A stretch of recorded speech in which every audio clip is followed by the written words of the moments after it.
I was kneading sourdough at 6 a.m. when my phone lit up on the counter, flour dust settling on the screen like snow.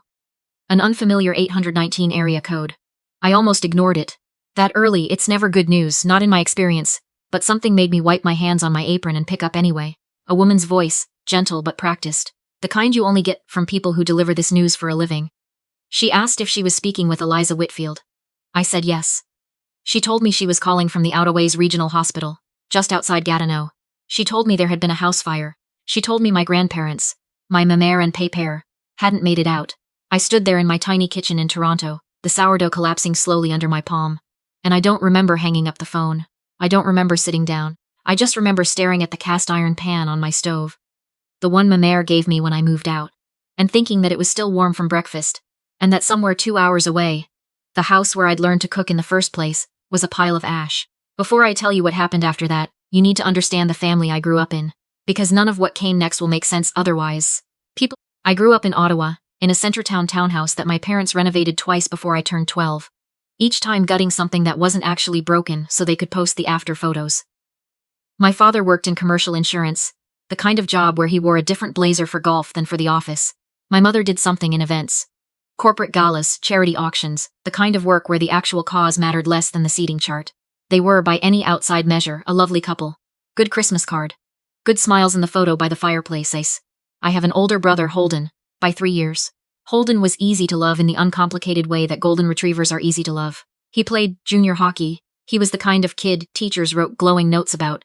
And from the time I was small, I understood without anyone ever saying it directly that I was the quieter, stranger one. I read too much. I asked questions that made dinner parties go silent. I once cried for 2 days after learning where veal came from, and my mother told me I was being dramatic. A word she used on me more than any other. The only place I ever felt like myself was at my grandparents' farmhouse outside Wakefield, up in the Gatineau Hills. A 40-minute drive that always felt, to me, like crossing into another country entirely. Ma mère and père, Colette and Rial, had built a maple syrup operation from a few hundred taps on land. Papere's own father had cleared by hand. By the time I was a teenager, it had grown into something real. A sugar shack, a little farm store that sold syrup and to half the gift shops in the Outaways. A smokehouse Pépère built himself out of cinder block and stubbornness. He had an 8th grade education and the most patient hands I have ever watched work. Ma mère ran the books, the storefront, and, quietly, though everyone in the family knew it, most of the actual decisions. Their kitchen smelled like wood smoke and brown sugar 9 months of the year. Ma mère taught me to make tortilla from scratch, the crust folded just so. And to can preserves in August so we'd have something sweet in the dead of February. Pépère taught me how to read a sugar bush in March. How to know by the sound of the drip when the sap was running right. He used to say, in his thick Hills French English, a man's word is worth more than his bank account, ma belle. Don't ever forget that. My father was embarrassed by them in the particular way wealthy adjacent people are embarrassed by the relatives who actually built something with their hands. He called Wakefield the boonies, made jokes at Christmas dinner about Pépère's flannel and ma mère's coupon binder. Conveniently forgetting that it was ma mère and Pépère's money that had covered the down payment on our Centretown house, and bailed out my father's first insurance brokerage when it nearly folded in 2009. They never once brought it up. Not at dinner, not in an argument, not even when my father made some snide remark about old money habits, while standing in a kitchen they'd quietly paid to renovate. I spent every summer of my childhood at that farmhouse. When I told my parents at 19 that I wanted to go to culinary school instead of business school like Holden, my mother actually set down her wine glass and said, "Eliza, be serious." My father said he wasn't paying for a glorified cooking class. Ma mère and Pépère paid for it without blinking, and ma mère mailed me a card the week classes started. I still have it tucked in my recipe box. "We are so proud of the woman you're becoming. Cook with your whole heart, the way you do everything else." I became a pastry chef. I worked my way up through 3 Toronto kitchens before landing a sous chef position at a small, well-reviewed bistro in Leslieville. Good work, hard hours, a 1-bedroom apartment with a radiator that knocked all winter and rent that ate most of what I made. I loved it anyway. My parents called twice a year, usually to tell me about Holden's promotion at the bank, or to remind me my cousin's wedding had a dress code. They never once asked what I was cooking.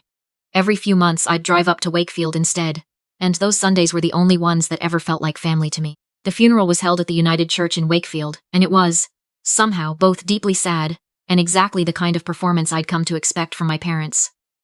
My mother wore black Chanel and dabbed at dry eyes with a monogrammed handkerchief. My father delivered a eulogy that name-checked Pépère's entrepreneurial legacy, 4 separate times, and never once mentioned the smell of wood smoke or the sound of his laugh.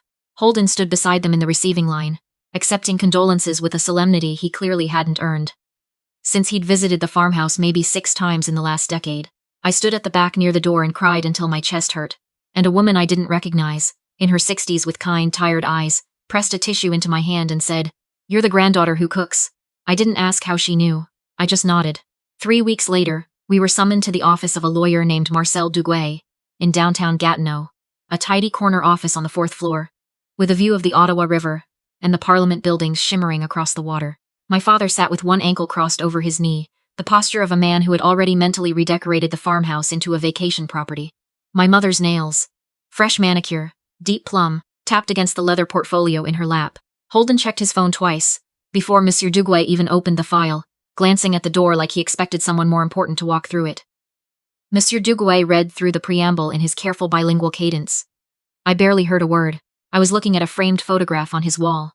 The Gatineau Hills in October, all maple red and gold, and trying not to come apart in front of my family. Then he said, in English for my parents' benefit, the entirety of the estate, the sugar bush, the farmhouse and surrounding 82 acres, Whitfield maple and provisions in full, and all liquid assets and investment holdings, totaling approximately $26 million, is bequeathed in its entirety to one beneficiary. The room went very still. Eliza Marguerite Whitfield is the sole heir. My father's face moved through about 4 expressions in the space of a breath: confusion, disbelief, something close to fury. He was trying very hard to keep off his face for the lawyer's sake. "Read that again," he said, low and tightly controlled. Monsieur Duguay did not read it again. He turned the document around and slid it across the desk. My mother's composure went first. "This is absurd," she said, no grace left in her voice at all. They were in their 70s. Eliza was up there every other weekend filling their heads with. They anticipated that question. Monsieur Duguay said, calm as still water. He turned his laptop toward us. They recorded something. 2 months before the fire. And there they were. Mémère and Pépère sitting on the old plaid couch in the farmhouse living room, the one with the worn armrest where Pépère always rested his coffee mug. They looked exactly as I remembered them. Older, slower, but their eyes sharp and present and entirely, fully themselves. Pépère spoke first, that familiar gravel in his voice. "Well, if you're watching this, we've gone and died. And I hope we didn't leave too big a mess for someone to clean up." Mémère elbowed him, smiling. "I picked his suit, so at least he'll look respectable in the casket." Even from a screen, even after everything, they made me laugh through tears. "We thought about this for a long time," Mémère said, looking straight into the camera like she could see me through it. "Legacy isn't money. It's who you become and who you make better along the way." Pépère cleared his throat. "Donald, Carrie Ann, you're our children and we love you. But love and trust aren't the same thing, and it took us a long time to understand that. We watched how you treated this family, how you treated money, how you treated people who couldn't do a single thing for you. We saw it all." Mémère's eyes were steady. "And we saw Eliza. She drove up here every chance she had. She never once asked us for anything. She canned preserves with me until her hands cramped. She let your father teach her to read a sugar bush, even though it bored half this family senseless. She is the one who kept this family's heart beating. So, she is the one who'll keep what we built." The screen went dark. I won't describe in full detail what happened in that office after the recording ended, except to say it was neither brief nor quiet. My father said words I'd never heard him use in front of strangers. My mother wept in a way that had nothing to do with grief, and everything to do with arithmetic. Holden looked at me with a contempt so naked it was almost a relief. At least it was honest. Finally, after a lifetime of pretending, they summoned me to my parents' house that evening. I went, some small stupid part of me still hoping there was something to salvage. There wasn't. My father had papers drawn up already, a transfer of administrative authority. He used the word generous, while offering me a 15% allocation, as if I should thank him for it. "You're a line cook, Eliza," my mother said, like it was a diagnosis. "You cannot run a $26 million operation. This is us protecting you from yourself." I looked at the papers on the coffee table. I thought of Mémère's voice on that screen. She is the one who kept this family's heart beating. "No," I said. It escalated quickly after that. Holden slammed a cupboard door so hard a wine glass fell and shattered on the tile. My father told me that if I walked out of that house without my signature on those papers, I was done. No holidays, no calls, no family, as far as he was concerned, dead to all of them. I walked out. I found out within the hour, scrolling a text from my landlord's property management company, that my father had owned my apartment building the entire time. Through a numbered company I'd never thought to look up, an eviction notice, effective by the end of the month, citing a lease violation, that didn't exist anywhere, except in my father's sudden need for leverage. I packed what mattered.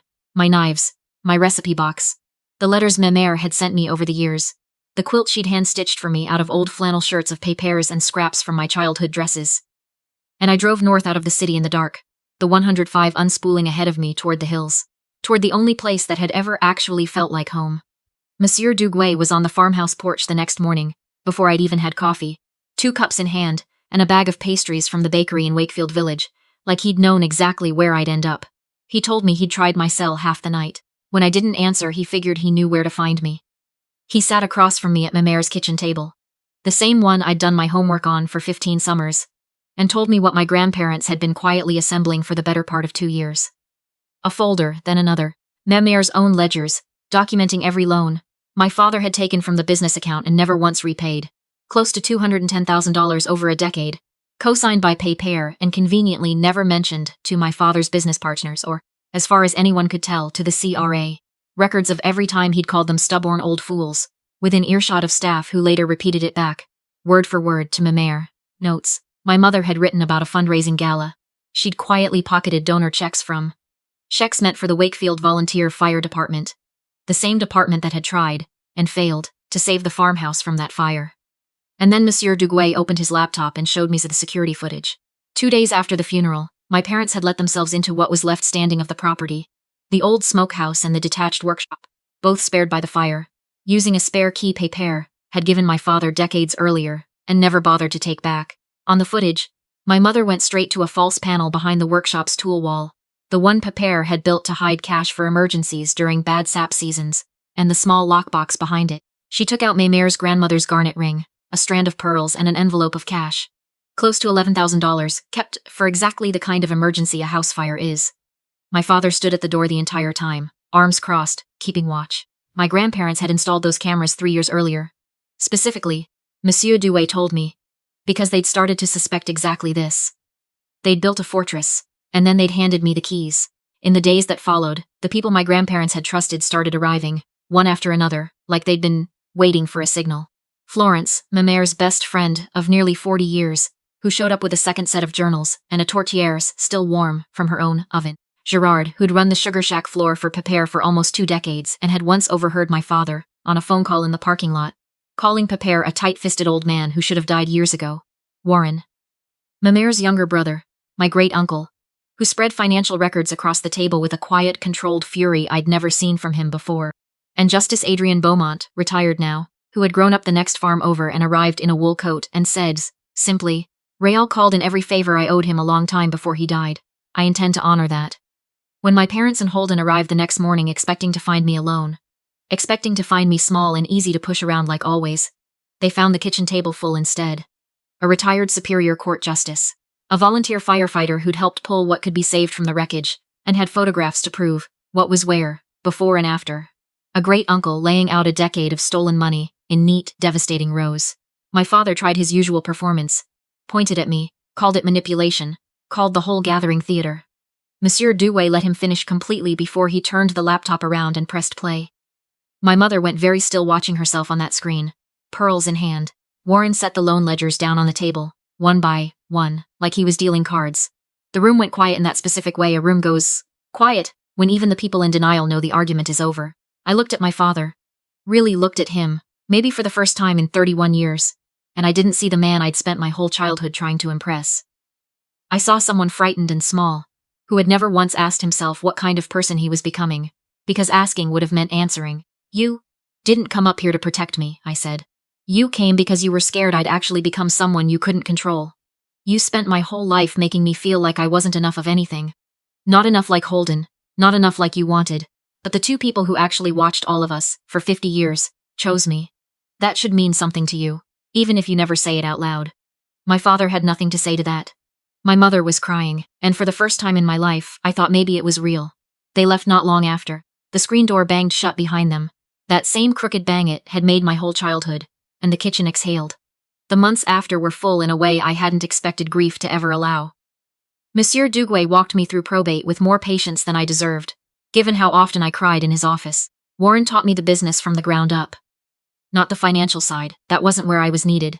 Gerard had that handled better than anyone.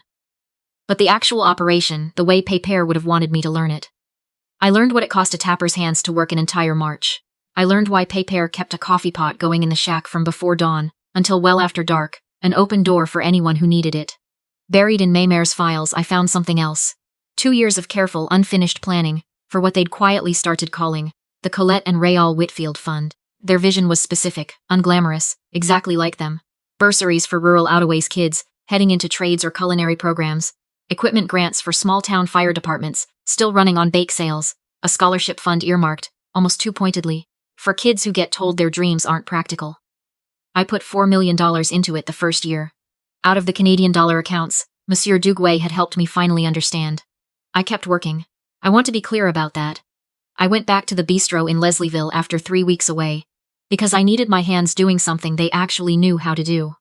My money changed what I could give the people around me, but it didn't change why I showed up to that kitchen at 5 in the morning. When one of the younger cooks, on my line, couldn't afford the knife kit the program required, I bought it without telling anyone. When the volunteer department in Wakefield needed a new pump truck and was 3 bake sales short, I wrote the check and asked them not to mention my name. The money was never mine to keep. It was mine to move. I live at the farmhouse now, rebuilt on the original foundation, the smokehouse and workshop exactly where Pépère left them.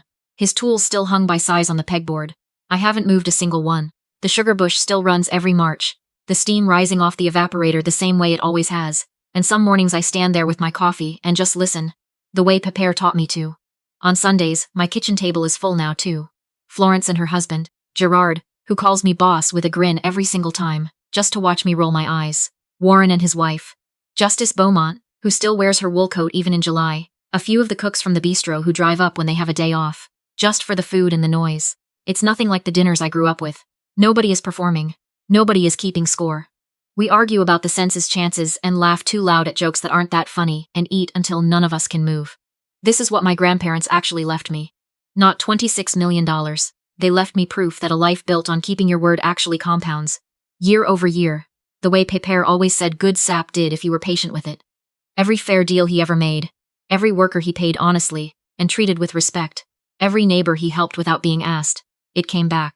Not to him. He never needed it to come back to him. It came back to me in the form of a kitchen table, full of people who loved him enough to stand up and say so when it actually cost them something. They taught me that real wealth was never the number in an account. It's the kid who gets the knife kit. It's the fire department with a working truck. It's a Sunday table where nobody has to earn their seat at it. If you've ever felt invisible in your own family, if you know exactly what it's like to grow up in a house full of people who treated you like an afterthought, I want you to hear this. The people who actually see you are out there. Sometimes they're not the ones you expect. Sometimes they're the ones everyone else overlooked completely. And sometimes the people who were supposed to love you unconditionally show you exactly who they really are. And the bravest thing you can do is believe them the first time. Stop auditioning for people who already made up their minds about you a long time ago. Go find your Sunday table instead.